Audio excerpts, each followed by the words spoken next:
Ni meilleur ni pire, ni plus expérimenté, ni plus confiant. Ce pays a aussi besoin de quelqu'un comme toi. Eh oui, seulement des gens comme toi. Yeah.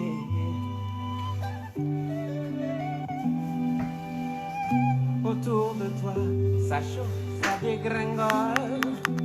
Tout le monde a peur et pourtant ce pays a besoin de tous pour sa grandeur.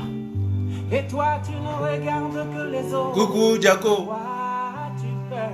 Salut Erico, c'est comment? Consulter ton cœur. Angèle de vous voir. Te dire que la vie a aussi besoin de Salut quelqu'un David. comme toi. Ni meilleur, ni Ça va 2 jours hein?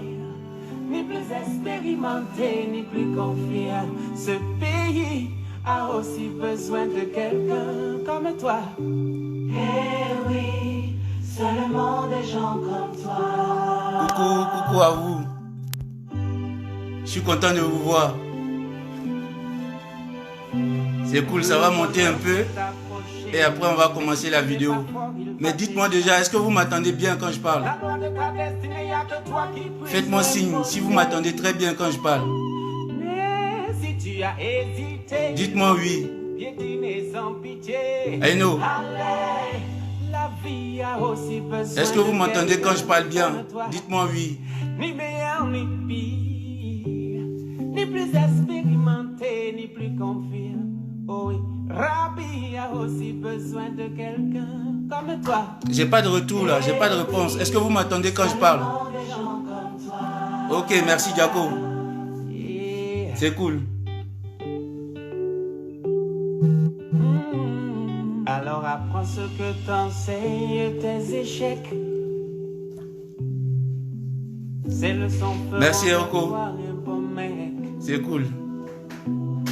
On va attendre un peu que ça monte à 10 personnes comme ça. On va commencer la vidéo. L'image de Dieu que tu es n'est pas banale. David, ça va? Ça fait longtemps. Hein? Sache que la vie a aussi besoin de quelqu'un comme toi. La vie a tous besoin de nous. Ouais. Ni plus expérimenté. La Côte d'Ivoire, l'Afrique a besoin de nous tous. Surtout en ce moment. Faut qu'on se lève, faut qu'on parle, faut qu'on éduque les gens à comprendre ce qui nous arrive et à savoir où on doit aller. C'est cool Alain.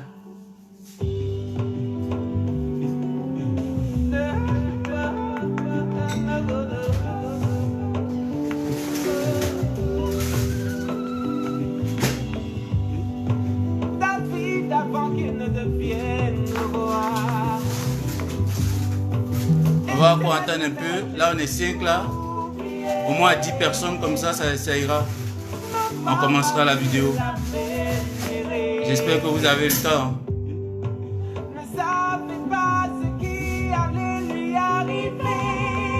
Partagez aussi si vous pouvez. Voilà. Ni plus expérimenté, ni plus confiant. Rabbi a aussi besoin de quelqu'un comme toi. Eh oui, seulement des gens comme toi. Yeah, Rabbi a aussi besoin de quelqu'un comme toi. Ni meilleur ni pire, ni plus expérimenté, ni plus confiant. Ton pays a aussi besoin de quelqu'un comme toi. Eh oui, seulement des gens comme toi. Bon, je vois que ça tarde à venir. C'est samedi, je ne sais pas si les gens sont ailleurs. Ok, on va attendre la fin de cette chanson et puis on va y aller. Ils prendront la vidéo en cours et la révisionneront. Voilà. Ok. Seulement des gens comme toi. Voilà. Là, on est 5 personnes. Là, je vous remercie à vous les 5. 6. Voilà, ça monte tout doucement. qui avez eu la gentillesse de venir participer, de venir m'écouter pendant quelques minutes pour qu'on parle un peu de ce qui nous arrive, de notre Afrique qui nous est tout cher, de notre pays. Voilà. Aujourd'hui, comme d'habitude, je vais commencer cette vidéo. Non pas comme d'habitude aujourd'hui, plutôt je vais commencer cette vidéo par vous expliquer ma démarche en fait. Ce qui me pousse à venir devant les réseaux sociaux parler avec vous. Coucou Donatien, merci d'être là. Coucou ma grande soeur Christine, merci d'être là. Voilà. Ce qui me motive à venir devant vous. En fait, je ne viens pas devant vous comme quelqu'un qui a eu une vision ou qui a une vision. Mais je veux plutôt partager ma conviction avec vous. Et ma conviction, c'est quoi? Je crois fermement que l'Afrique ou les pays africains ne pourront jamais avoir leur révérence, ne pourront jamais s'en sortir s'il n'y a pas d'union. Et je suis focalisé, ça veut dire que je crois ferme à ce que je suis en train de dire. Seule notre union peut nous permettre d'avancer. Mais nous voyons beaucoup de choses, beaucoup de discordes, on se comporte comme des supporters et rien n'avance. Ça fait des années qu'on fait la même chose, qu'on combat de la même manière. On n'essaie pas d'échanger. Voilà, donc c'est un peu ça ma vision. L'Union africaine, voir tous les Africains unis. C'est vrai qu'on est des pays fédérés. On va commencer d'abord à s'unir, à se réunir entre nous les pays. Ça veut dire éradiquer tout ce qui est xénophobie, tout ce qui est division par rapport à la religion, à la politique, tout ça là. Et au final, je veux voir une seule Afrique, un seul peuple. Parce que c'est comme ça qu'on pourra vaincre, c'est comme ça qu'on pourra gagner tous nos combats. Voilà. Avant de commencer, rentrer dans le vif du sujet, je vais un peu venir sur l'histoire du coronavirus là. Parce que chacun y va de sa compréhension. Donc bon, comme moi aussi je suis un homme, j'aimerais apporter ma manière de voir la chose. Mes frères, pour moi c'est un grand message que Dieu nous apporte.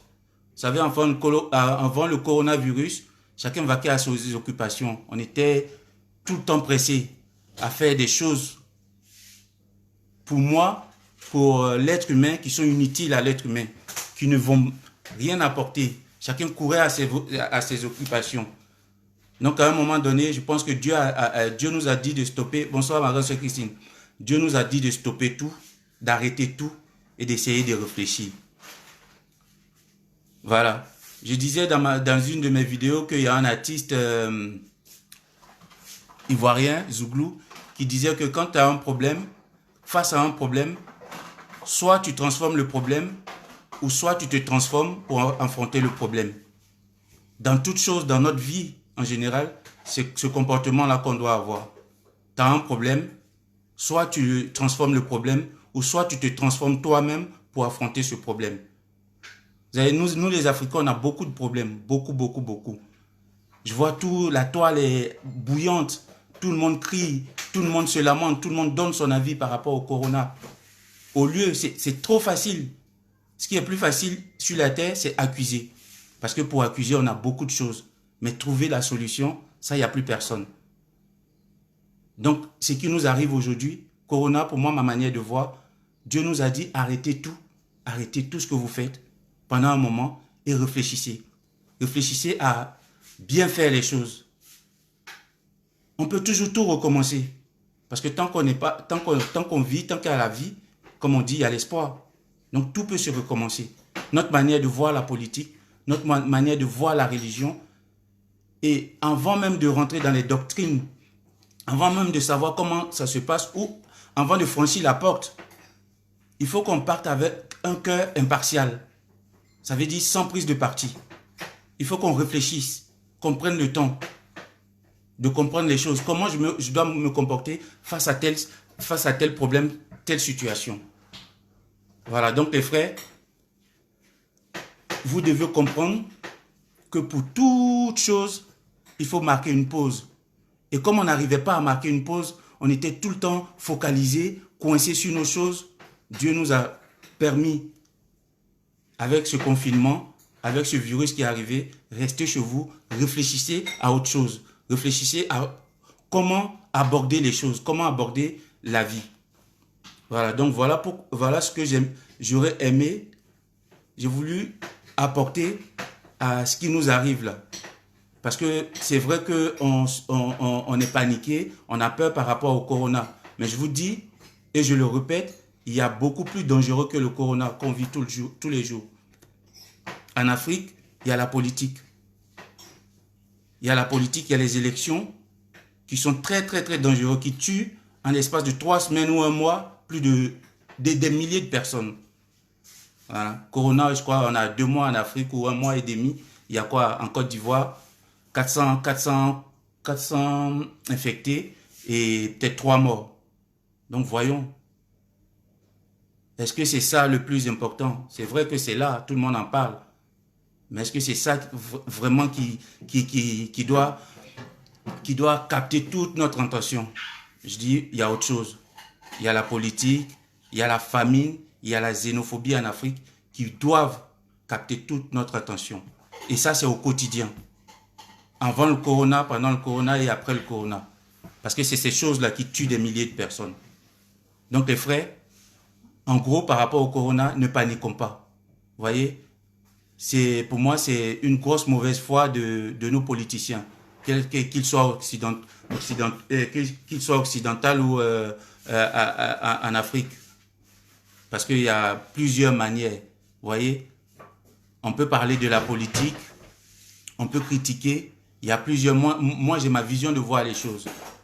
Par exemple, par rapport au corona, vous savez qu'en Afrique, on a des tradis praticiens. Et si on fait le calcul, je pense qu'il y a 80 à 70% d'Africains qui se soignent traditionnellement. Ça veut dire qu'on ne va même pas à l'hôpital quand on a un problème. Vous voyez?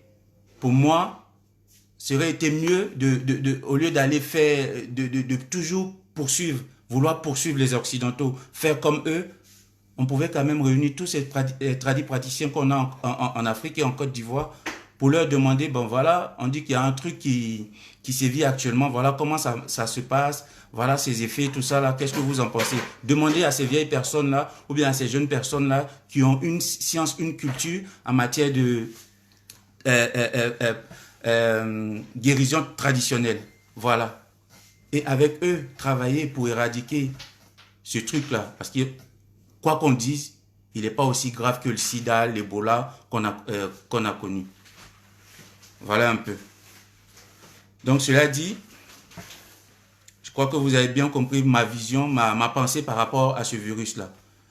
Et on va maintenant passer au titre de ma vidéo. Mes frères, mes amis, je vous ai parlé de casser les barrières. Parce que comme je vous dis, pour moi, ma vision, on n'aura jamais une grande Afrique, on ne pourra pas s'en sortir tant qu'il y a ces barrières-là. Ces barrières politiques, ces barrières religieuses, ces barrières xénophobes qui nous divisent tout le temps. Qui nous divisent tout le temps. Vous savez, sans l'union, les gens peuvent dire tout ce qu'ils veulent. Moi, je suis gamé. Je pense que sans notre union, on ne pourra jamais avancer. Et si je le dis, on doit faire une petite analyse. Ça fait combien d'années on a des présidents? Ça fait combien d'années qu'on a des présidents dans nos pays? Que font-ils? Qu'ont-ils fait ces présidents-là? Comment aident-ils le peuple? Mais est-ce la faute de ces politiciens-là? La seule faute de ces politiciens-là? Non. Le peuple africain, le peuple ivoirien a une grosse part de responsabilité. Aujourd'hui, nous allons tout doucement essayer de voir un peu la part des responsabilités de ce peuple-là, de ce peuple qui est divisé sur tout. Voilà. Dans la politique, on va prendre par exemple la politique. Tous les Africains doivent comprendre qu'on parle aujourd'hui de démocratie. Et cette barrière à casser, c'est quoi? C'est de ne plus se comporter, plus jamais se comporter comme des supporters. Tant que tu es supporter, tu as un parti pris. Tant que tu es supporter, tu as un parti pris. Nous devons être, les frères africains, nous devons être tous des arbitres. Parce que ces présidents-là, vous voyez les pros, là, les gens qui sont pro-H ou pro-B, là, ils sont là pour défendre, ils ne sont là que pour défendre leur parti. ou les gens qu'ils aiment, et jamais le peuple. Et jamais le peuple. Parce que tout ce qui est peuple, tout ce qui veut dire peuple, veut dire déjà ensemble, veut dire un groupe. Donc quand un président doit décider, il doit décider pas pour une partie du peuple, mais pour tout le peuple. Et ça, si on était unis, si on était ensemble, on allait bien faire comprendre à ces gens-là. Vous voyez, aujourd'hui, quand un président décide, quand nos présidents africains décident des choses, on est content. Oui, le père a fait ça, le président a fait ça. Mais c'est normal qu'il fasse. Il nous a montré un programme. Et c'est par rapport à ce programme-là qu'on l'a mis au pouvoir. Donc c'est quelqu'un qu'on a embauché en fait. Ce n'est jamais notre roi. Et si quelque chose ne va pas, tout Africain, tout homme a le droit de venir se lever pour dire que non, ça ne me sied pas, ça ne me plaît pas. C'est notre droit. Mais qu'est-ce qu'on constate? Les barrières qu'on se met nous-mêmes. Ça veut dire qu'on a donné toute notre mentalité à ces politiciens-là. Quand tu viens faire des critiques, on te dit tu es pro ceci, tu es pro cela. Mais non, on a le droit de critiquer parce que ce n'est pas nos chefs. Ce n'est pas nos, je sais pas, ce n'est pas nos dieux. Voilà. Ils ont envoyé un programme, ils étaient plusieurs, et le programme alléchant, on l'a choisi, on l'a mis. Donc tout ce que tu dois faire, écouter ton peuple. Écouter ton peuple, tu ne dois rien faire sans ton peuple. Tu dois tout faire avec ton peuple. Et c'est le droit absolu de tout citoyen d'apporter des critiques. Je ne dis pas insulter, hein. Je dis apporter des critiques. Voilà. Parce que nul n'est censé tout connaître. Vous voyez, il y a quelque chose qui me fait toujours rire quand tu parles avec les gens. Ils parlent d'être intellectuel. Ouais, il faut être intellectuel, tout ça là. Mais ça veut dire quoi en fait intellectuel? Est-ce que intellectuel, c'est celui qui maîtrise une langue? Parce qu'il y a des gens qui viennent parce qu'ils parlent bien français, ils se disent intellectuels. Bah, si c'est ça être intellectuel, bah, celui qui maîtrise bien la langue bété est intellectuel. Celui qui maîtrise bien la langue djoula, malinké, est intellectuel.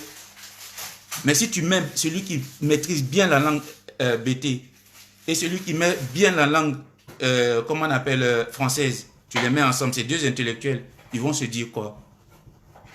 Ils vont se dire quoi? L'autre va capter son bété, l'autre va capter son français. Ils vont rien comprendre. Donc c'est même pas ça. Être intellectuel, c'est avoir une certaine vision sur toutes les choses. C'est savoir donner son, comment on appelle, son avis logique et impartial dans tout sujet.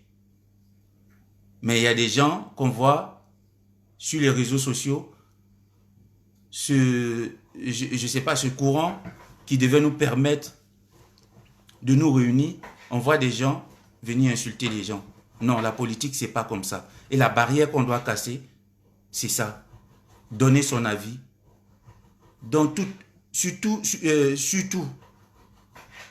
donner son avis logique sur tout. Je dis ça parce, pour un peu rebondir sur ce qui se passe actuellement, ce qui s'est passé à Bangolo et à Yopougon. Je ne suis en aucun cas, en aucun moment d'accord avec les casses, avec tout ce qui s'est passé comme casse. Parce que dans un pays civilisé, on n'a pas le droit de casser. On n'a pas le droit de casser ce qui appartient à l'État. Parce que l'État, avant tout, c'est nous. Nous, on fait partie de l'État. Et on a mis un chef, un gouvernement. Donc, c'est même pas normal de casser. Mais, ce que le peuple a le droit de faire, c'est de poser des questions. Et ce que ce gouvernement, cet État, a le droit, a l'obligation de faire, c'est de nous expliquer tout sur toute chose. Avant tout acte, on a besoin d'explications. Quand il n'y a pas d'explication, quand on se lève un beau matin, qu'on fait ce qu'on veut, ce qui arrive. Et par rapport à ça, je ne peux jamais dire que ce qui s'est passé, les casses qui se sont passées à Bangolo, à Yopougon ou ailleurs, sont bien. Non, non, non, non, non, c'est pas bien. Il ne faut pas casser. Il ne faut jamais casser. Il faut poser des questions. Il faut parler, il faut dialoguer. Et c'est comme ça, Africains, si on se met ensemble. Parce que j'attends d'autres, des panafricains qui disent que ouais, il faut qu'on soit fort pour combattre les Occidentaux, pour combattre les Blancs. Non, on ne va pas faire comme eux. Le dialogue résout tout. Les frères, le dialogue résout tout. Coucou Pascaline, merci d'être là. Salut Ced, merci d'être là. Voilà, le dialogue résout tout. Et si on est ensemble demain, si l'Afrique est ensemble, c'est pas pour aller combattre les Blancs. C'est pas pour aller combattre les Occidentaux. Et notre combat, même si c'est pour les combattre, notre combat, ça ne sera pas avec les mots forts, les sales mots, ça sera qu'avec le dialogue. Qu'avec le dialogue. Et nous, les Africains, on a besoin de ça. Vous voyez, on est 10 là. Ce que j'aimerais pour moi, mon Afrique, ce que j'aimerais pour mon pays, c'est que tout Africain prenne son téléphone et essaie de mobiliser. Essaie de par ce téléphone-là, parler à ses frères. Que les frères, on a beaucoup souffert pendant des années. Et ce qui nous met des barrières, c'est notre union. Arrêtons tout ça là et essayons. Essayons d'être unis. Vous voyez, on dit que la porte, si tu essaies de pousser la porte pour l'ouvrir, que tu n'y arrives pas pendant 10 minutes, 20 minutes, elle est la présence d'esprit pour tirer la porte vers toi. Peut-être que ça va s'ouvrir. Tu vois? Et nous, ça fait des années qu'on pousse. Ça ne s'ouvre pas. On ne pense pas une seconde à essayer de tirer la porte vers nous.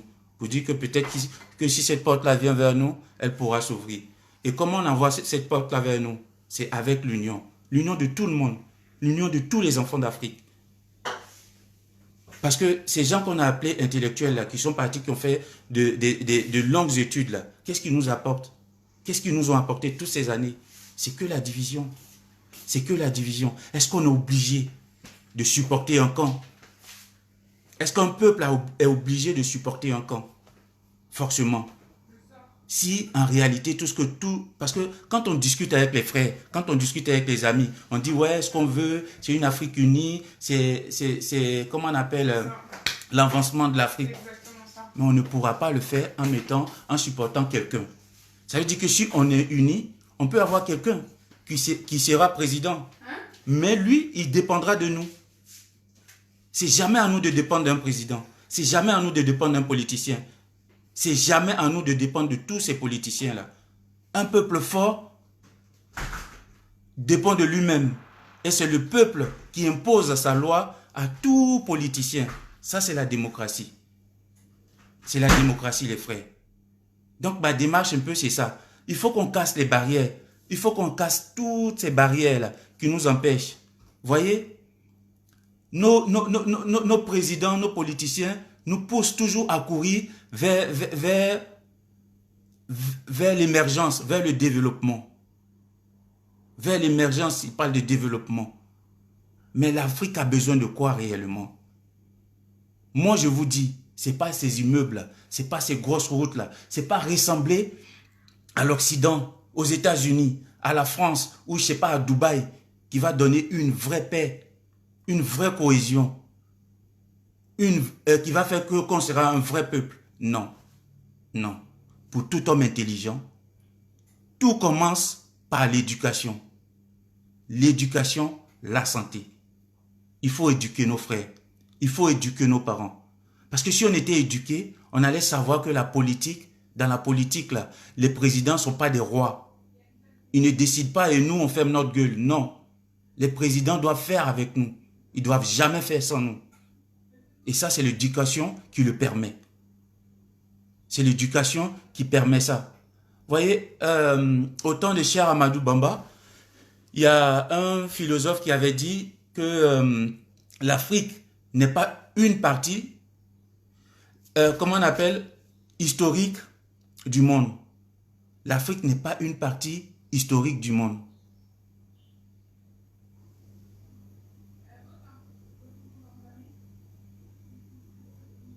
Merci Cédric. Merci beaucoup mon frère. C'est exactement ça. C'est exactement ça. Voilà. Donc je disais, je reviens. Il y a un philosophe blanc qui avait dit que l'Afrique n'est pas une partie historique du monde. Voilà. Et quand il dit ça, Cheikh Ahmadou Bamba, à son temps, s'était offusqué de ce que le gars avait dit. De ce que ce blanc-là avait dit. Et si nous les Africains, c'est ça, c'est un peu notre problème. Quand on est face à un problème, on veut le résoudre avec l'émotion. Ça veut dire qu'on trempe tout de suite. Pourquoi il nous dit ça? La même chose, Sarkozy avait dit que les Africains ne sont pas rentrés dans l'histoire. Et il y a beaucoup d'Africains qui se sont levés. Pourquoi Sarkozy avait dit ça? Mais si on avait pris le temps de comprendre pourquoi Sarkozy dit ça. D'ailleurs, à la fin comment on appelle, de ma vidéo, je vais remettre le discours de Sarkozy, voilà. C'était au Sénégal, à l'université Cheikh Amadou Bamba, voilà. Je vais remettre ce discours et on va l'analyser ensemble. Ce que ça peut nous apporter. Parce que tout ce qui arrive de mal, ne soyons pas dans l'émotion. Quand on nous parle mal, quand on nous insulte, c'est vrai, on est dans l'émotion, mais ce qui peut nous permettre, c'est de réfléchir après. Qu'est-ce qu'il a dit? Est-ce que ce qu'il a dit là, il n'y a pas de raison dedans? Est-ce qu'il n'y a pas la vérité dans tout ce qu'il a dit? C'est vraiment ça. L'éducation. Nos présidents veulent toujours faire pareil que ce que les Occidentaux font ici. Mais on n'est pas pareil. On n'a pas la même histoire. On n'a pas le même vécu. L'Afrique, ce n'est pas l'occidental. L'Afrique, ce n'est pas l'Europe. Ce n'est pas pareil. On doit faire avec nos moyens, nos réalités. C'est quoi nos réalités? Regarde, moi, je vous ai dit au départ de ma vidéo. Par exemple, il y a le corona là actuellement en Côte d'Ivoire. Il y a le corona là actuellement en Côte d'Ivoire. Et tout le monde attend que les Occidentaux trouvent une solution pour après agir, pour après décider en Afrique, en Côte d'Ivoire. Mais on a nos tradis praticiens là-bas. Pourquoi on ne va pas les voir? Pourquoi on ne les réunit pas? Pourquoi on ne cherche pas des solutions? Puisqu'à 70%, 80%, nous quand on est malade, ce n'est pas tout de suite qu'on va. Moi je suis né au village, j'ai grandi dans les champs. Je sais que je me suis nourri avec je me suis toujours soigné avec des herbes. On pourrait faire ça. Les symptômes, c'est quoi? Les symptômes du coronavirus ressemblent beaucoup aux symptômes du paludisme. Tout le monde le dit et on le sait. Mais on peut essayer avec des plantes, des racines, comme on a toujours fait. Pourquoi attendre toujours les Occidentaux? Et c'est nos présidents, là, c'est nos politiciens, là, qui nous ramènent toujours, qui ont des décisions à la con. Par exemple, regardez, pour nous qui sommes en Europe ici, je ne parle pas pour ceux qui sont en Côte d'Ivoire. Il y avait un truc simple qui nous permettait d'avoir 300 €, 200 € pour aider nos familles en Afrique. C'est quoi? C'est les voitures qu'on payait moins cher ici qu'on ramenait. Tout d'un coup, sans même consulter son peuple, sans même savoir comment le peuple vit, sans même savoir comment sa diaspora vit, on interdit toutes les voitures de moins de 5 ans de rentrer en Côte d'Ivoire. Mais acheter une voiture de moins de 5 ans ici, en Europe, c'est comme si tu achetais une maison. Acheter une voiture de moins de 5 ans, ça peut acheter une maison, ça peut construire une maison en Afrique là-bas. Et ils n'ont même pas calculé, ils n'ont même pas pensé à ça. Direct, ils ont balancé. Et ils s'en foutent. Des milliers de gens qui se nourrissaient de tout ça là. Et c'est ça, nos gouvernements. Et dire ça, ça ne fait pas de moi appartenant à un parti politique. Non. Je suis un Ivoirien, je suis un Africain et j'ai le droit de contester ça là. De dire que c'est pas bien. C'est pas bien pour ton peuple, président. C'est pas normal. Avant de voter des lois, pense à ton peuple. Demande à ton peuple. Donc c'est ça, les gens, mes frères. Ces barrières-là, il faut qu'on les casse. Parce que le peuple a besoin. L'Afrique a besoin de nous tous. L'Afrique a besoin de nous tous. Vous avez écouté la chanson que j'ai mise au départ. Qui que tu sois, comment que tu sois, le peuple africain a besoin de toi. Et comme on ne peut pas se mettre dans la rue, encore moins dans le confinement actuellement, on a ce petit truc-là, ce petit machin-là, ce téléphone-là qui nous permet de dire. Et tout ce qu'on doit dire, vous voyez, quand on a des paroles vraies pour l'Afrique, on a moins de vues. Si c'était par exemple Lolo Beauté ou bien Makoso ou bien, je sais pas, Don Giovanni qui était en clash de slip de maison, il allait avoir 10 000 vues. Et on s'attarde à ces bêtises-là. Mais non, il faut arrêter. Il faut éduquer le peuple africain. Il faut dire au peuple africain qu'on n'a pas besoin d'un président. Qu'on n'a pas besoin d'un bon président. Ce dont on a besoin, c'est l'union. C'est l'union. Parce que si on n'est pas unis, on n'aura jamais de résultats. Ils feront ce qu'ils veulent. Quand tu te comportes comme un supporter, tu vois, tu penses que le président va te dire quoi? Ils s'en foutent. Parce qu'il sait que le peuple, là, il est divisé. Mais si jamais on se mettait ensemble, on était tous ensemble et on votait tout de suite un président à 80%. Si jamais l'Afrique vote un président à pas 80% dans la tricherie, hein, 80% dans le réel, ce président-là, il va avoir peur. Parce qu'il va se dire quoi? Ah, j'ai été voté à 80%. Dans 5 ans, si je ne fais pas ce qu'ils veulent, ils vont me dégager. Dans 5 ans, si tout ce que j'ai dit, je n'ai pas fait, ils vont me dégager. Et ça fait quoi? C'est quoi 5 ans? Qu'il fasse, qu'il ne fasse pas. Nous, on regarde son programme. Tu nous as dit ça, tu n'as pas fait. Mais on te dégage. C'est comme ça. C'est comme ça que l'Afrique peut aller de l'avant. C'est comme ça que l'Afrique peut aller de l'avant. Donc, casser les barrières de la politique. Casser les barrières de la religion. Tu es comment on appelle, musulman. Je suis chrétien. On n'a en aucun droit le droit de se prendre la tête, de s'insulter, de se frapper. Puisqu'on parle de croyance. Je suis chrétien et je crois en Christ. Je sais que c'est lui le sauveur. Point barre. Tu es mon frère, même mon frère, ma soeur peut être musulman, peut être bouddhiste. Tout ce que je peux, c'est échanger. Pour essayer de lui dire que, bon voilà, je te propose, moi je te montre un peu ma religion. Comment c'est? Est-ce que ça te dit, ça te touche? Si ça t'a touché, Dieu merci. Si ça t'a pas touché, basta. Les Africains se divisent pour rien du tout. Tout le temps. Et je vais être comme quelqu'un qui répète toujours ce qu'il dit. Mais je vais répéter toujours ce que je dis là, l'union là, jusqu'à ma mort. Parce que je suis convaincu. Je vous ai dit au départ de ma vidéo que je ne viens pas en tant qu'un visionnaire. Je n'ai aucune vision. J'ai tout simplement une conviction. Et ma conviction, c'est l'union, l'unité. Parce que tout ce sur quoi on se base pour nous diviser, c'est des choses inutiles. C'est des choses qui n'ont pas vraiment de valeur. C'est des choses qui sont rien du tout. Vous voyez, on nous parle de prendre le train en marche. Le train, on ne prend pas. Les politiciens nous disent que ouais, on doit prendre le train du développement en marche. On doit prendre le train de l'émergence en marche, tout ça. Le train, déjà, on ne le prend pas en marche. Parce que comme je l'ai dit, dans l'une de mes vidéos, si tu prends le train en marche, tu vas te casser la gueule. Parce que le train, avant de le prendre, il faut qu'il soit arrêté. Il faut demander où il va. Il faut demander à combien de stations. Si ça t'arrange, tu montes dans ce train-là. Mais les Africains, nos dirigeants africains, c'est ce qu'ils nous font. Toujours prendre les trains en marche, toujours copier les Occidentaux, sans même réfléchir. Copier. Pourquoi on court derrière le développement? Pourquoi on court derrière l'émergence? Est-ce que c'est de ça que l'Afrique a besoin? Pendant qu'on est en train de mourir là-bas, pendant qu'on nous parle de ouais, tout ce qui nous arrive. Mais je vous dis encore les frères, il y a beaucoup de choses qui tuent que le corona. Et c'est ces barrières-là, on doit tout casser. Religion, casser les barrières. Parce que toi, tu as ta religion, je respecte ta religion. On peut discuter sur la religion sans même se taper dessus, sans même se cracher dessus. C'est ça qui est normal. La politique, j'ai le droit de critiquer un politicien.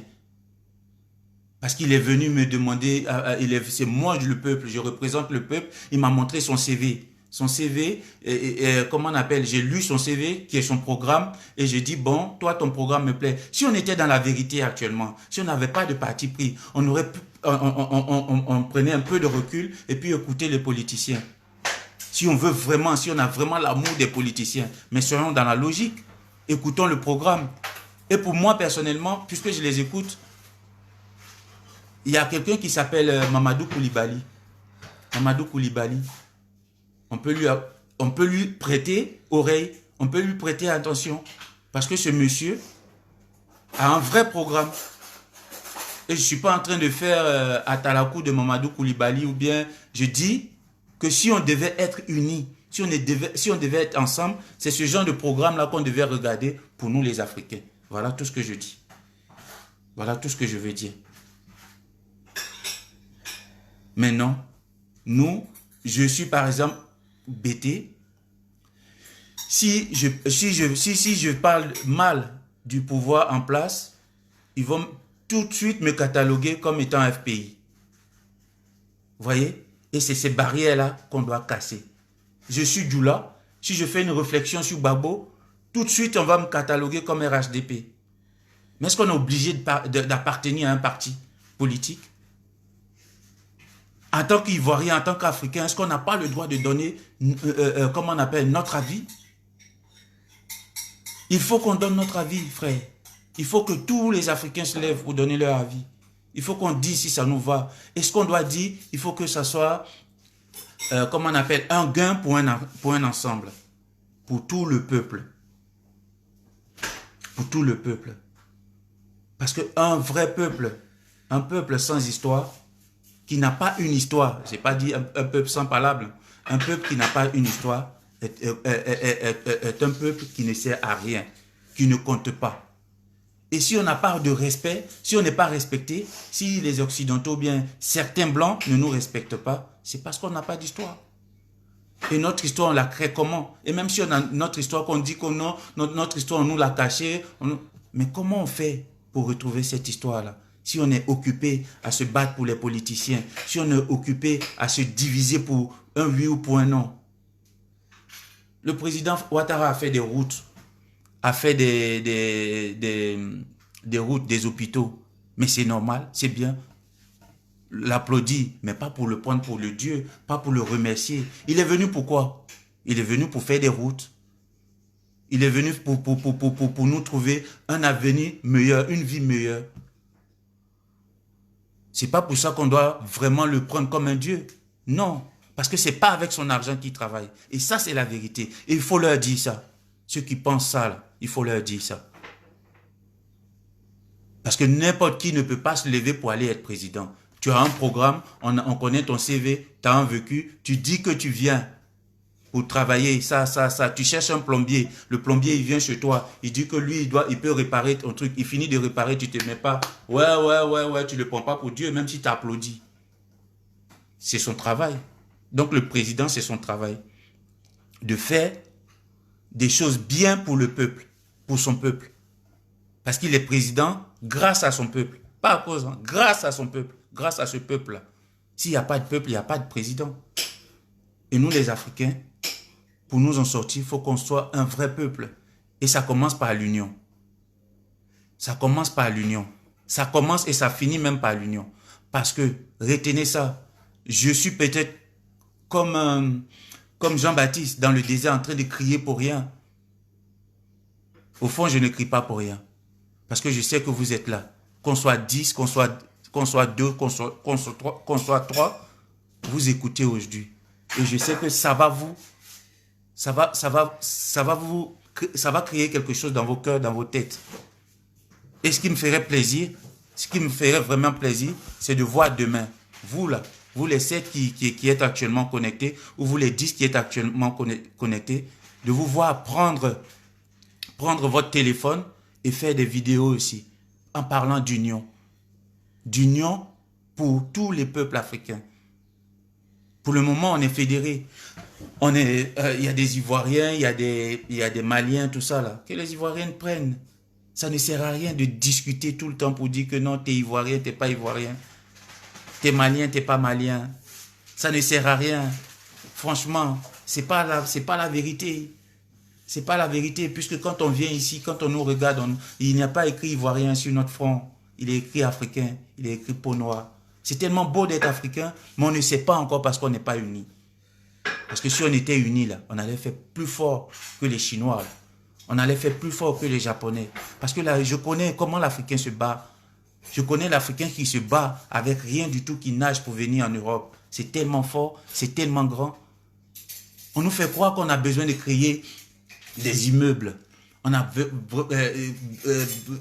créé de grosses voitures ou bien je sais pas quoi. Non, nous ce qu'on doit créer, ce que l'Afrique doit créer, ce que l'Afrique est obligée de créer, ça s'appelle l'unité. Ça s'appelle l'unité, ça s'appelle l'union.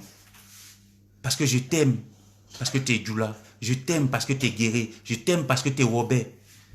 Je t'aime parce que tu es Bété. Je t'aime parce que tu es Ivoirien. Je t'aime parce que tu es Africain. C'est ce discours-là que tous les Africains doivent avoir. Si on doit gagner, ça sera ensemble. Si on doit gagner, ça sera ensemble. Si on doit aller de l'avant, ça sera ensemble, les frères. Arrêtons. Arrêtons nos divisions inutiles. Il n'y a pas de bon président. Il n'y a pas de bon président. Tout ce qu'un président fait au pouvoir, c'est normal. On l'a mis. Et arrêtons, je demande, ceux qui vont écouter la vidéo, quand vous allez entendre des gens, par exemple, critiquer, donner des critiques sur le pouvoir, si dans le cœur c'est avéré, ne dites pas comme les autres que ouais, mais l'autre président quand il était là, il faisait quoi? Babo quand il était... Attends, quand tu maries une femme, que quand il y a des problèmes, est-ce que tu lui rappelles tout le temps son ex? Quand tu es marié à une femme, que vous vous battez, que vous prenez la tête, tu lui rappelles toujours ton ex. Ton ex, il était comme ça, ton ex, il était comme ça. Non, c'est toi qui es le mari. C'est toi qui es la femme. Donc c'est ça. Il est venu, que Babo soit bien ou pas, là, non. Si on critique le président Ouattara, on ne doit pas insulter le président Ouattara. Je n'ai pas dit insulter. On ne doit jamais insulter le président Ouattara. Mais on a le droit de le critiquer. Quand il fait que c'est bon, on le dit. Si ce n'est pas bon, on a le droit de le dire. Et on doit toujours rester dans l'impartialité. Le peuple vrai doit rester dans l'impartialité. Être impartial, c'est se comporter, je répète encore, c'est se comporter comme l'arbitre, mais pas comme le supporter. Le supporter, c'est avec son cœur, mais l'arbitre, c'est avec la logique, les yeux. Donc, peuple africain, voilà, les barrières qu'on doit casser. Il faut que ce temps de confinement-là nous permette d'arrêter tout et de revoir les choses autrement. De revoir les choses autrement. Parce que sans ça, j'ai l'impression de me répéter, mais sans ça, sans notre union, il n'y aura rien. Il n'y aura rien. On les voit. Et quand tu vas sur les réseaux sociaux, c'est que des injures. C'est que des injures. Si on peut critiquer Abidjan, on peut critiquer Abidjan. Je pense qu'on peut critiquer Abidjan. On n'a pas le droit d'insulter, mais on a le droit de critiquer. Oui, on a le droit de critiquer. Ouais. Parce que les critiques pour tout le monde sensé, qu'on soit président, qu'on soit un être humain tout simplement, les critiques doivent te permettre de t'améliorer. Quand on te critique, si tu réfléchis, ah, mon frère là, il m'a beaucoup insulté, mais il a dit ça, il n'a pas forcément faux là-dessus. Je pense que ça doit me servir pour m'améliorer. C'est ça le but des critiques. Sortir des paroles qui vont nous permettre de nous améliorer. Voilà. Donc les frères, voilà en quelques mots, union, union, union. Parce que sans union, il n'y a rien qui pourra aller. Parce que sans union, on ne pourra jamais avancer. Voilà, je pense que j'ai pas été trop long. Si vous avez quelques questions à me poser, n'hésitez surtout pas. Allez-y, je vais vous laisser 2 ou 3 minutes me poser des questions. Moi, j'aime pas un président, tout ce qu'il fait, c'est pas bon. Voilà l'Ivoire. C'est vrai, Marshall, tu as tellement raison et c'est comme ça qu'on se comporte. Quand on n'aime pas un président, il faut qu'on l'insulte, il faut on ferme les yeux pour voir ce qu'il fait de bon ou ce qu'il fait pas, ce qu'il fait pas. Voilà. On pense que voilà, si celui-là est au pouvoir, comme c'est pas mon président, faut que je fasse toujours tout pour dénigrer tout ce qu'il fait. C'est pas bien. C'est pas bien. Personne n'est parfait. Dans les critiques sont très importantes pour changer. Voilà. Et je dis c'est normal. Personne n'est parfait. On a besoin de critiques pour s'améliorer. Voilà. Merci beaucoup, Enrico. Vous n'avez pas de questions? Qu'est-ce que vous pensez? Qu'est-ce que vous pouvez apporter? Vous pensez comme apport pour cette union-là? Parce que le fait, c'est pas, je dis toujours, c'est pas le peuple a le droit de revendiquer. Bien sûr, ma grande sœur, le peuple a toujours le droit de revendiquer. Revendiquer, c'est d'abord montrer, parce que comme j'ai dit tantôt, Les présidents ne viennent pas parce qu'ils sont beaux. Ils ne viennent pas au pouvoir parce qu'ils sont beaux. Ils ne viennent pas au pouvoir parce qu'ils sont bêtés. Ils ne viennent pas au pouvoir parce qu'ils sont djoula. Ils viennent au pouvoir parce qu'ils ont un programme. Ils ont une solution pour ce peuple-là. Donc quand ils viennent que son programme qu'on a regardé là, ce qu'il nous a dit là, il n'a pas fait, c'est normal qu'on le critique. Aziz, pourquoi Ouattara est Assini? Je ne veux pas rentrer dans ces débats parce que franchement, je ne sais pas où il est. Voilà, tout ce que je sais qu'il est en Côte d'Ivoire, c'est le président de Côte d'Ivoire. Mais qu'il soit Assini ou au Japon, je ne sais pas du tout. Que penses-tu de la gestion du Covid-19 en Côte d'Ivoire par l'État?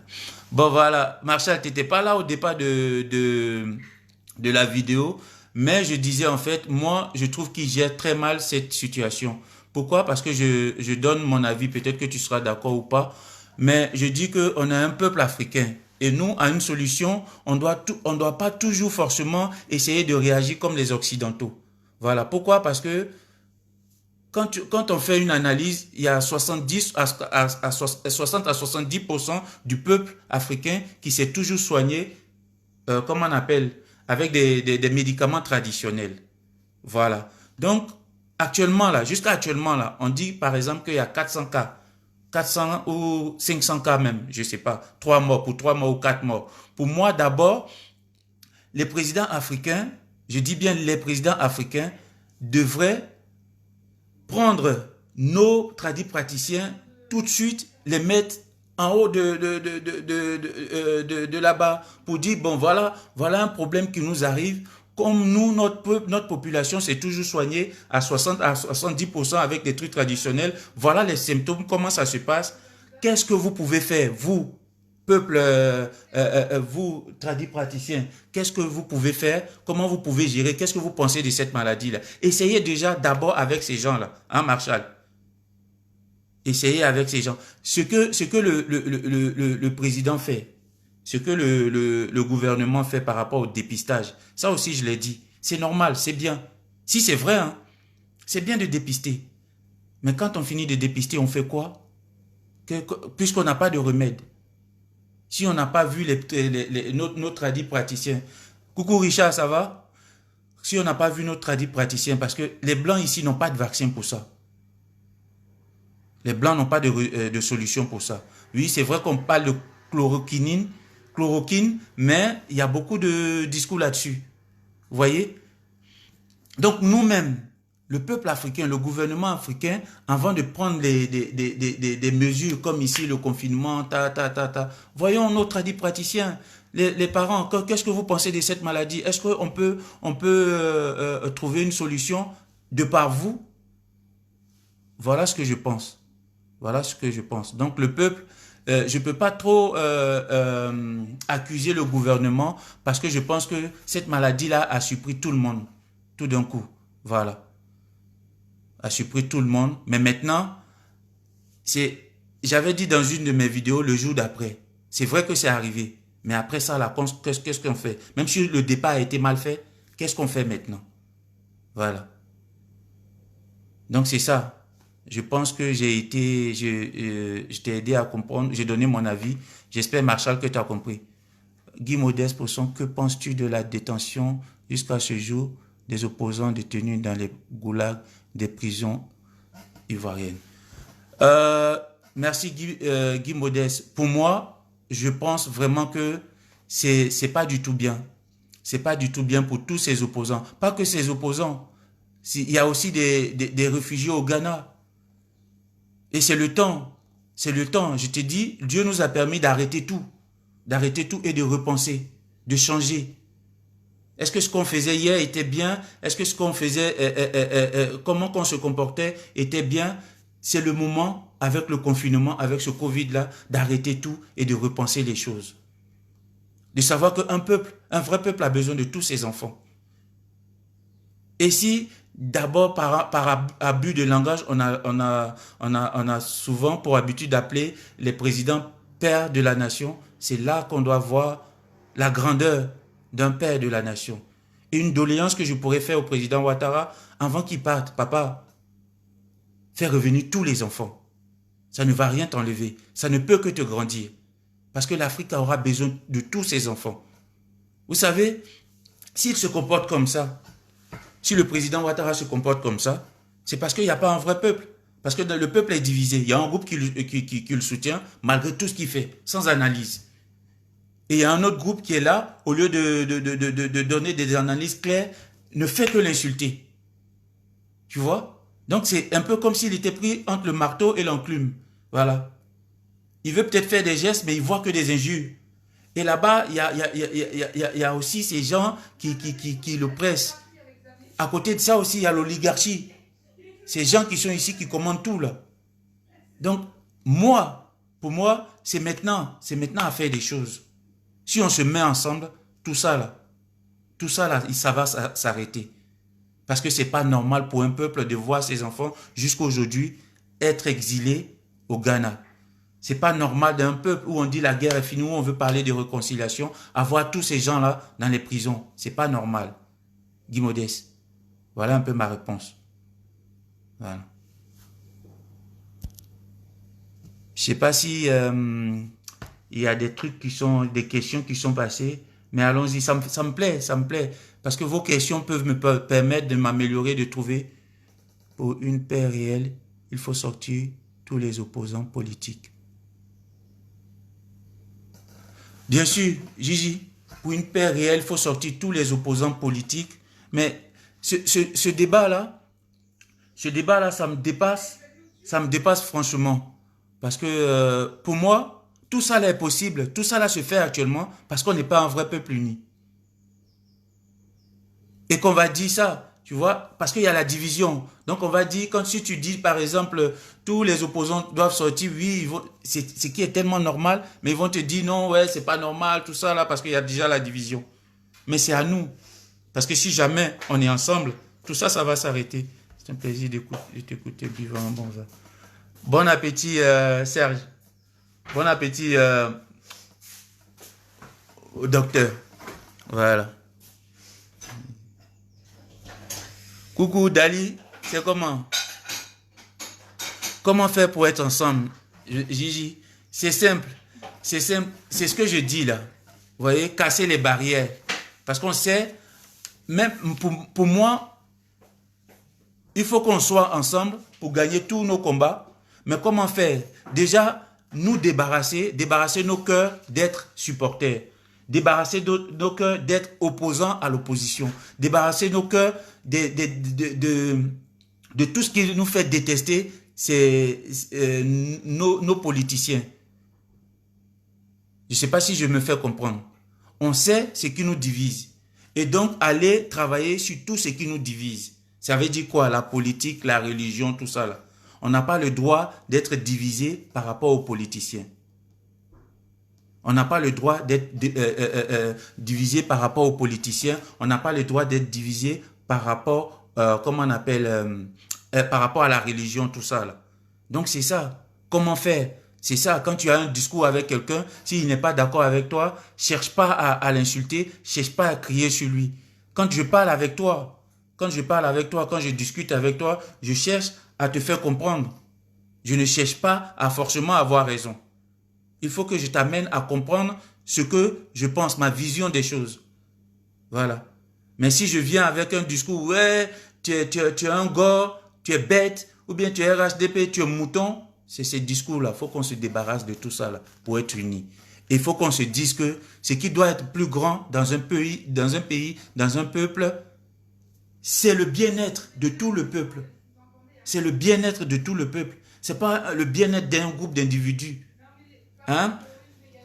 Il y a Cheikh Anta Diop. Qui disait, celui qui a créé la négritude, je pense que beaucoup de gens parmi, j'ai marqué même ça ici,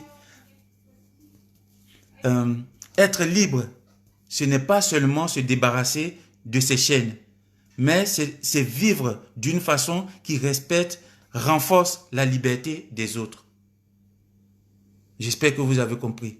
Je reprends encore. Être libre, ce n'est pas seulement se débarrasser de ses chaînes. Non, non. Ça veut dire que tu as enlevé tes liens, tu as cassé tes chaînes. C'est pas ça qui te fait libre. mais c'est vivre d'une façon qui respecte et renforce la liberté des autres. C'est-à-dire que nous tous, là, nous, le peuple africain, là, si on se respecte, si on va ensemble, si on se dit les choses pour prospérer ensemble, c'est là qu'on sera vraiment libre. Si on est ensemble, c'est là qu'on sera vraiment libre. T'as mis le vert rouge, jaune, comme le Cameroun. Ouais, le Cameroun, c'est mon pays adoré, t'inquiète pas. J'aime beaucoup le Cameroun. J'aime beaucoup le Cameroun. J'aime beaucoup mes frères camerounais. J'aime beaucoup mes frères guinéens. J'aime beaucoup mes frères burkinabés. J'aime. Bien sûr, mon grand frère Ousmane, bien sûr. C'est l'union. Et tu vois, quand tu le dis comme ça, on le prend à la légère, mais c'est tellement vrai et c'est tellement fort. C'est l'union qui fait la force. Parce que ça fait des années, voire des siècles, qu'on essaie de faire confiance à ces politiciens-là, à ces présidents-là. Mais rien ne change. Pourquoi ne pas se mettre unis ensemble? Pourquoi ne pas s'unir pour essayer de changer les choses? Pourquoi ne pas jouer un peu là-dessus? Puisqu'on a toujours confié tout aux politiciens. Pourquoi on ne se confie pas? Pourquoi on ne se prend pas nous-mêmes en charge? Les 1700 décaissés par l'État, c'est pour le ministère de la Santé ou c'est pour la campagne? Maastricht, c'est pas à moi que je te dis des trucs comme ça. À mon niveau là, toi-même tu sais, tu me connais. Je ne suis pas encore arrivé là-bas là, parce que je ne sais rien là-dessus. Salut Jonathan, merci d'être là. Merci beaucoup. Voilà. Donc c'est ce que je disais, mon grand frère Ousmane. Voilà quoi. C'est notre union. Il n'y aura pas de grand, il n'y aura pas un peuple, un vrai peuple, sans union. Et je vais le répéter jusqu'à ma mort, parce que c'est ma conviction. Je l'ai dit au départ de ma vidéo. C'est ma conviction. Et donc tous les samedis, quand on sera là, n'oubliez pas que je vais répéter. Bon voilà, comme il n'y a plus de questions, je vous avais promis d'écouter ce que Sarkozy, le président, avait dit, qui avait énervé beaucoup d'Africains, qui se sont énervés d'ailleurs sans vraiment comprendre ce que Sarkozy voulait dire. Mais en fait, ce que vous allez écouter là, ça résume un peu tout ce que j'ai pris. J'ai peut-être pris 30 minutes ou 20 minutes pour parler, mais on va le décortiquer ensemble. Donnez-moi quelques secondes. Retrouvez juste la vidéo et on va décortiquer ce que le président Sarkozy avait dit en son temps par rapport aux Africains qui n'étaient pas rentrés dans l'histoire. Voilà. Parce que c'est vrai. Parce que quand on dit les Africains ne sont pas rentrés dans l'histoire, les gens pensent, la plupart des Africains pensent que rentrer dans l'histoire, c'est construire, c'est être développé ou bien rejoindre le développement. Non, chacun a sa manière de rentrer dans l'histoire. Tikenja l'a dit, quand nous serons unis, ça va faire très mal. C'est clair, Rico. C'est clair. C'est clair. Quand nous serons unis, ça va faire beaucoup, beaucoup mal. Mais pas mal à l'Afrique. Ça va faire mal aux Occidentaux. Ça va faire mal à l'oligarchie européenne et l'oligarchie africaine qui veulent toujours nous voir comme des êtres de seconde zone. Et c'est vrai. Et nous, on pense que, voilà, on se tape la poitrine. Je vais un peu revenir sur un petit truc là. Vous voyez? On dit réussir. On se bat. Tout le monde se bat pour réussir sa vie. Tout le monde se bat pour réussir sa vie. Ça veut dire que j'ai réussi ma vie. Ça veut dire j'ai une grosse maison, j'ai de belles voitures, j'ai beaucoup d'argent sur mon compte. Mais l'Africain, nous les Africains, avec tout ce qui nous arrive, ce qu'on doit réussir, c'est la vie. C'est pas réussir notre vie, mais c'est réussir la vie. Pourquoi? Je vous m'explique. Quand on a réussi la vie,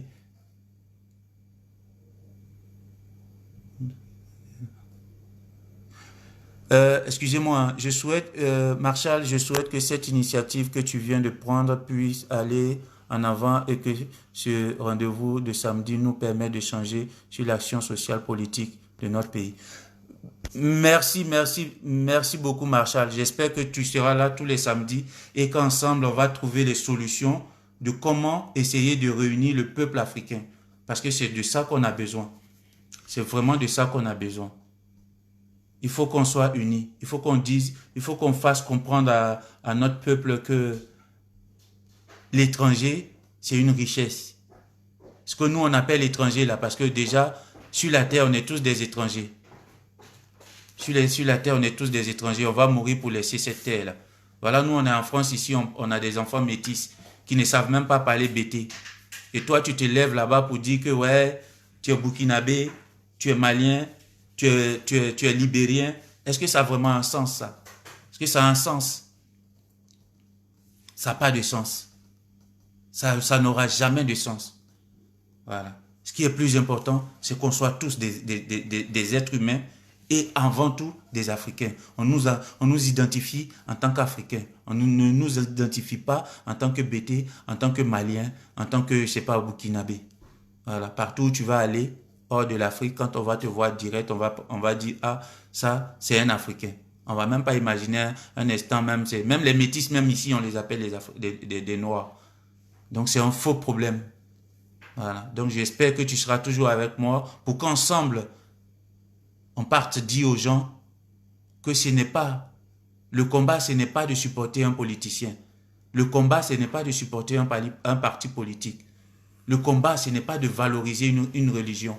Parce que si tu as confiance en ta religion, tu la gardes. Parce que c'est ta croyance. Le combat, c'est qu'on soit tous ensemble. Qu'on soit grand, qu'on soit petit, qu'on soit gros. Bété, Djoula, Malinké, Guéré, Atié, Burkinabé, Malien, Ghana. Tout ça là, l'Afrique a besoin de tous ses enfants. Je dis bien tous ses enfants. Pour devenir... Donnez-moi 2 secondes, s'il vous plaît. Mais il est où ton téléphone?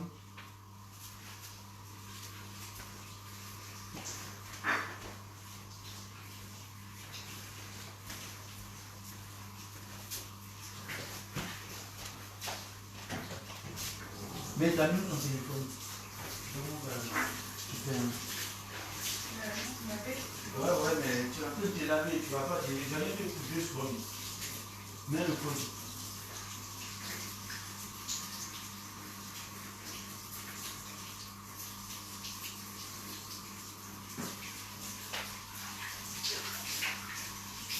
Tu peux fermer la porte?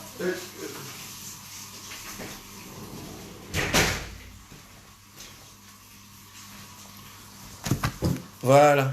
Excusez-moi, hein.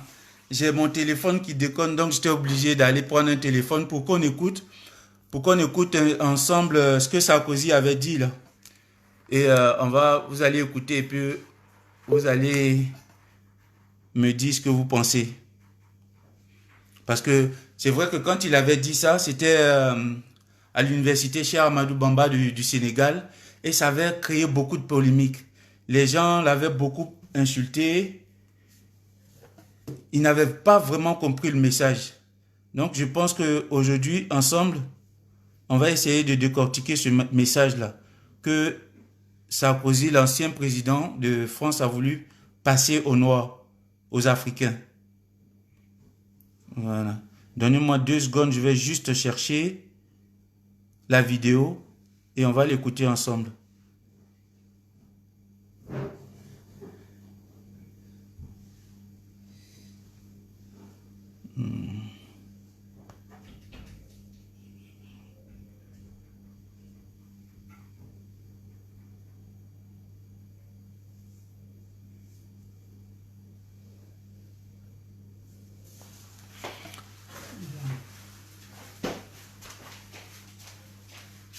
Mais comment tu recherches ton Bluetooth?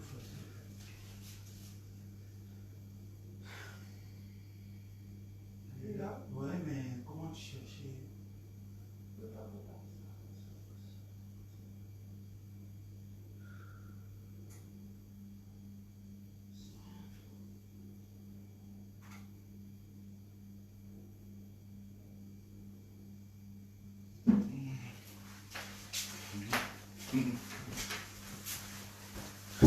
Désolé, hein. Je cherche un peu. Coucou Bitou, c'est comment? Das, merci, t'es en retard là. Donc voilà.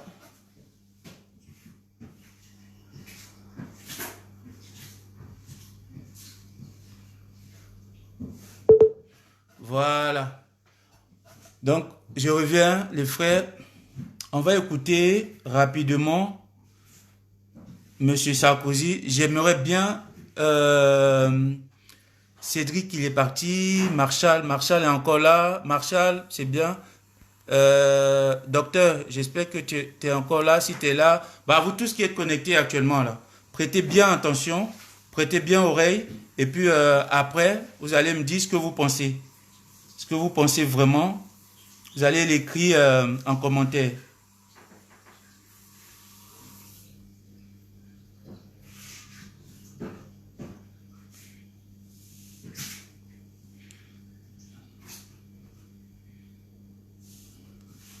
Voilà, j'espère.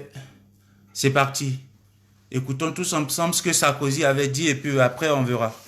Voilà. Après chacun va essayer de si on a tous bien compris, tant mieux. Si on n'a pas compris, bah, je vais essayer d'expliquer à ma manière. Car elle est l'appel à la raison et à la conscience universelle. Le drame de l'Afrique, c'est que l'homme africain n'est pas assez entré dans l'histoire.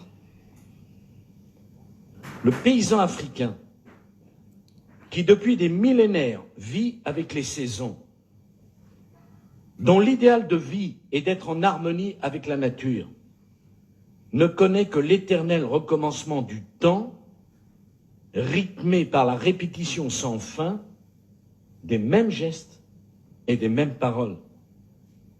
Dans cet imaginaire où tout recommence toujours. Tout recommence toujours. Il n'y a de place ni pour l'aventure humaine, ni pour l'aventure humaine, ni pour l'idée de progrès. Dans cet univers où la nature commande tout, l'homme échappe à l'angoisse de l'histoire qui tenaille l'homme moderne. Mais l'homme reste immobile au milieu d'un ordre immuable où tout semble être écrit d'avance. Jamais l'homme ne s'élance vers l'avenir. Jamais il ne lui vient à l'idée de sortir de la répétition pour s'inventer un destin. Le problème de l'Afrique est permetté. Voilà, on va s'arrêter là déjà. Vous avez compris? Est-ce que je relance une deuxième fois l'audio pour qu'on réécoute encore et analyser après? Ou est-ce que vous avez compris, mais je lance directement moi mon analyse personnelle par rapport à ce que M. Sarkozy vient de dire? Dites-moi, est-ce que je continue? Est-ce que je relance l'audio pour permettre encore une fois d'écouter, de réécouter? Ou est-ce que je donne mon analyse? Salut Kader, t'es en retard là, j'avais dit 19h. T'as vu? Bah dites-moi alors, est-ce que je relance l'audio ou est-ce que je donne mon analyse? Bon, je vais encore relancer une deuxième fois l'audio, écoutez très bien ce que dit Sarkozy et après je vais donner mon analyse. Écoutons encore une fois. Elle a la raison et à la conscience universelle. Le drame de l'Afrique, c'est que l'homme africain n'est pas assez entré dans l'histoire. Le paysan africain, qui depuis des millénaires vit avec les saisons, dont l'idéal de vie est d'être en harmonie avec la nature, ne connaît que l'éternel recommencement du temps, rythmé par la répétition sans fin des mêmes gestes et des mêmes paroles. Dans cet imaginaire où tout recommence toujours, il n'y a de place ni pour l'aventure humaine, ni pour l'idée de progrès. Dans cet univers où la nature commande tout, l'homme échappe à l'angoisse de l'histoire qui tenaille l'homme moderne. Mais l'homme reste immobile au milieu d'un ordre immuable où tout semble être écrit d'avance. Et ensuite, Jamais l'homme ne s'élance vers l'avenir. jamais. Jamais il ne lui vient à l'idée de sortir de la répétition pour s'inventer un destin. Voilà. Donc on va s'arrêter là. Ce que Sarkozy veut nous dire en gros, ce qu'il veut nous démontrer, ce que les gens n'ont pas compris, je ne dis pas que je suis intelligent, que des millions ou des milliards d'Africains ou d'intellectuels qui ont écouté ce discours-là. Mais moi, ce que Sarkozy vient de dire et ce que je retiens de Sarkozy, de ce discours, c'est ce qu'on voit actuellement là. L'homme africain n'a rien compris. Toujours, tout le temps, en train de dire, donner son avis sur toutes les choses, et rien qui peut ajouter quelque chose à son avancement. On se lève n'importe comment, donner notre avis, on pense donner notre avis sur tout et n'importe quoi. Mais non, il faut prendre le temps, analyser les choses. Sarkozy nous dit ici que l'homme africain va se laisser guider par, je ne sais pas quoi, son église, son Dieu. L'homme africain, c'est... Coucou Hamilton, merci d'être là, même si c'est à la fin de la vidéo. Voilà, donc Sarkozy nous fait comprendre en gros que l'homme africain, avec son émotion, se laisse guider partout. Par toutes les choses, par la religion, par les politiciens véreux, par la xénophobie, par toutes les choses qui viennent l'embrouiller lui. Et il n'a jamais pris le devant des choses. Tout est déjà écrit pour l'homme africain. Et quand il dit ça, vous avez bien entendu quand Sarkozy a dit ça, tout est déjà écrit pour l'homme africain. Et qui a écrit ça? Ça vient d'ici, là. Ils ont déjà tout écrit pour l'homme africain. Et nous, bêtement, on suit, sans analyse. On croit qu'il faut aller au développement parce que c'est le développement qui va nous sauver. On croit qu'il faut aller à l'émergence parce que notre révérence viendra de l'émergence. On ne pense pas à l'union. On ne pense pas à l'unité. Avant de courir à l'émergence, avant de courir au développement, l'éducation est où? Sans éducation, on n'arrivera à rien du tout. Sans éducation, on n'arrivera à rien du tout. Éducation, santé, d'abord. Ce n'est pas émergence, ce n'est pas le développement, ce n'est pas avoir un beau pays. Ce n'est pas ça. Ce n'est pas le problème de l'Africain. Le problème, l'Africain a besoin de s'instruire. L'Africain a besoin de s'éduquer. Quand on est éduqué, on comprend des choses. On a une certaine analyse, on a une certaine approche par rapport aux choses. On ne se lève pas pour rien comme ça, pour casser les choses bêtement, sans discuter. On ne se lève pas pour rien, pour agresser, pour insulter. On fait tout dans le dialogue, dans l'analyse des choses. Donc voilà. Sarkozy, par son discours-là, nous a tout dit. Au départ de son discours, il nous a déjà montré le paysan africain qui n'a besoin de rien d'autre ailleurs, parce que déjà il a tout là-bas, il a tout chez lui, il a tout autour de lui. Mais l'Africain n'est jamais rentré dans l'histoire parce qu'il a confié son destin à quelqu'un d'autre. Il a confié son destin aux oligarques, à l'oligarchie, comme on appelle occidentale. L'Africain a confié son destin au Saint-Esprit. L'Africain a confié... C'est bien d'être chrétien. Moi-même, je suis un bon chrétien. Voilà, je crois en Jésus-Christ déjà. Je crois en Dieu. Mais je ne crois pas en Dieu bêtement. Voilà. Même si je sais que tout ce qui arrive sur cette terre, c'est le dessein de Dieu, mais je me bats moi-même avec ma tête, avec mon esprit pour m'en sortir. À cause de mon Dieu, je ne vais jamais pointer une arme sur quelqu'un qui n'est pas de la même religion que moi. À cause de mon Dieu ou à cause de ma religion, je ne vais jamais aller attaquer un bouddhiste. Et l'Africain, c'est ça. Parce qu'il croit en Dieu, dès que les pasteurs ou certains pasteurs disent ça, il ne fait même pas d'analyse. Il donne tout à ce pasteur et il le suit bêtement. Il le suit bêtement. Et Sarkozy nous a tous dit ici. On sait, les Africains n'aiment pas Sarkozy, mais je te dis, même ton ennemi le plus mauvais, qui te sort des paroles très dures, prends le temps. Prends un petit moment pour l'écouter. Il y a des choses qui peuvent te réveiller. Il y a des choses qui peuvent te permettre d'avancer dans ta vie. Il y a des choses qui peuvent te permettre de gagner des combats. Donc voilà, frère. Aujourd'hui, je pense que j'ai beaucoup occupé votre temps. Je vais m'arrêter là. Mais retenez une chose. Ma démarche, c'est l'union, l'unité des Africains. Et sans ça, on n'aura jamais de paix. Vous pouvez prendre les présidents que vous voulez. Prenez Soro Guillaume, mettez-le. Et puis ça me fait rigoler.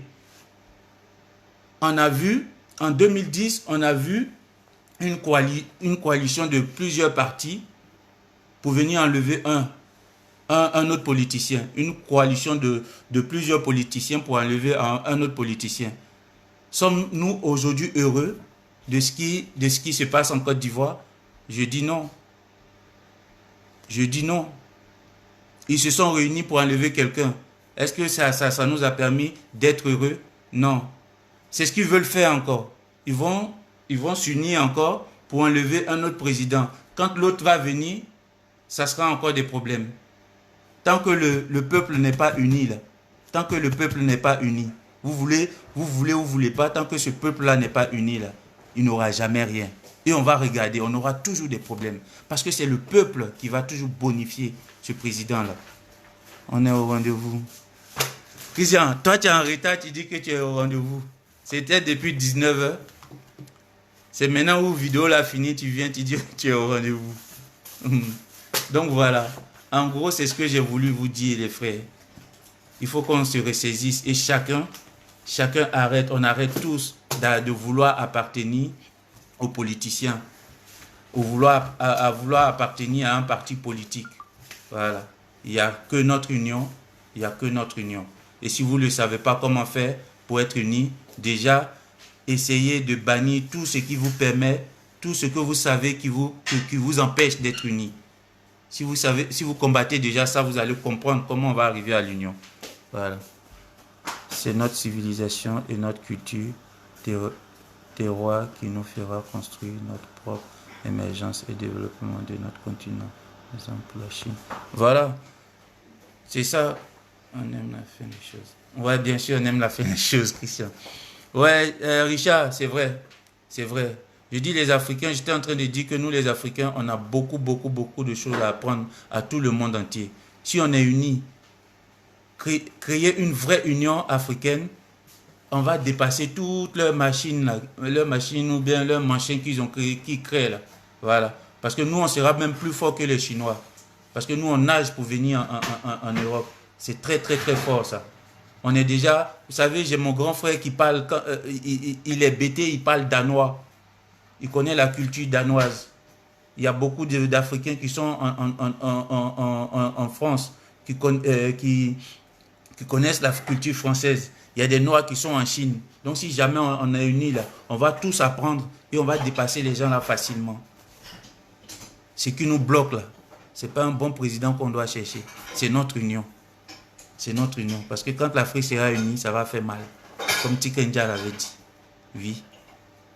Et c'est ça la vérité. Parce que nous les Africains, là, si on se met ensemble, on va voir qu'on parle toutes les langues. On va voir qu'on connaît tout. Ouais. C'est la vérité.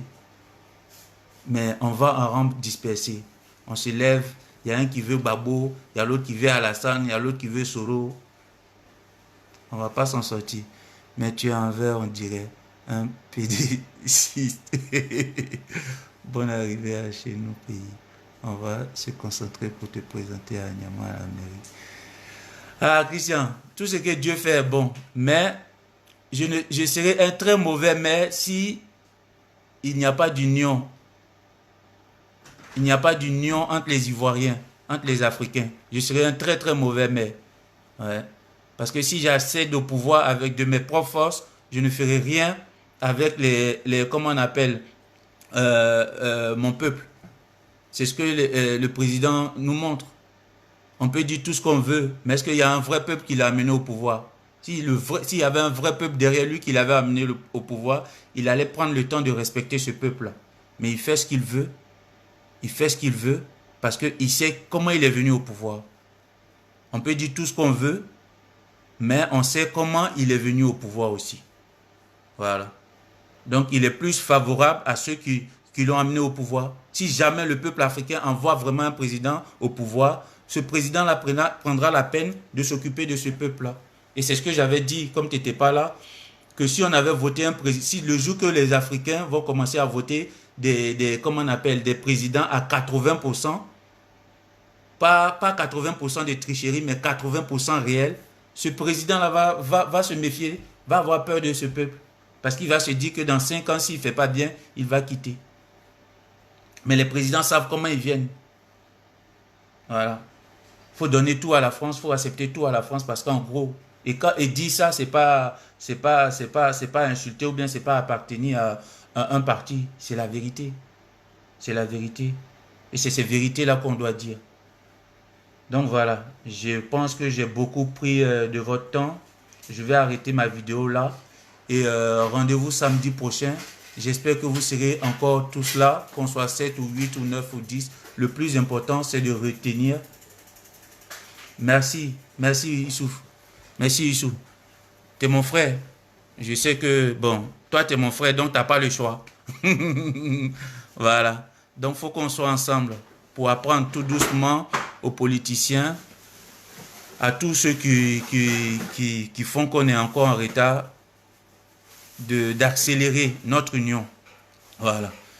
Et si vous n'avez pas le temps ou le courage ou je ne sais pas quoi qui vous empêche de faire des vidéos, je vous exhorte, moi, à faire des vidéos comme moi, voilà, pour dire aux frères d'arrêter de se comporter comme des supporters, mais comportons-nous comme des arbitres.